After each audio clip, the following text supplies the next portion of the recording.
We just couldn't let the community that loved us so much and were so happy with us be bereft of it. But we had more than 400 categories and subcategories of films. It got ridiculous after a while. Yeah, we have 43,000 titles. It's not everything, but it's just about every major film that you would want to see, and plenty of minor ones as well. All 43,000 titles will be available for and checkout. More. And more, we hope. Working with the Naro on this project really stretches back to 2019. The Naro closed operations in August 2019. People got together, they were alarmed that, things were going badly. We assembled a board. It looked like we were going to be closing, and we were starting to think about that. And then people came up, some of our employees and people in the community said, oh, no, let's go nonprofit.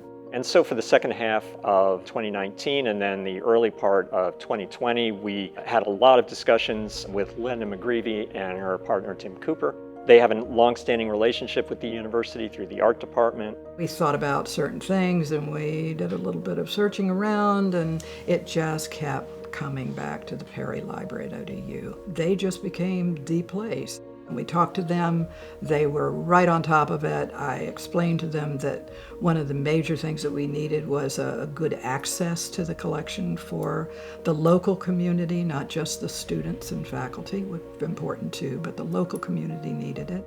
We were able to reach an agreement with them to assume the collection, and we have a memorandum of understanding with them that includes creating a space that's identified as being that collection. So we want to keep the continuity with the Naro as an important community and regional entity.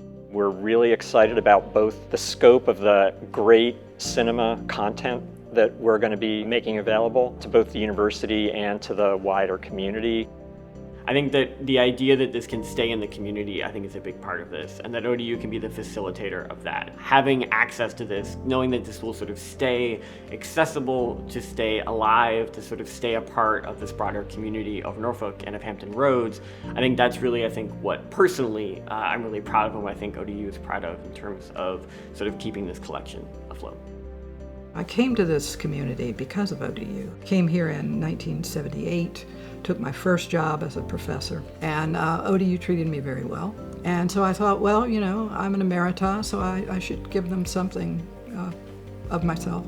And this is a legacy, and Tim agreed that it was a good idea. So that's, in a way, our legacy to the university that treated me well for all my career and gave me a lot of opportunities, and I think that's important.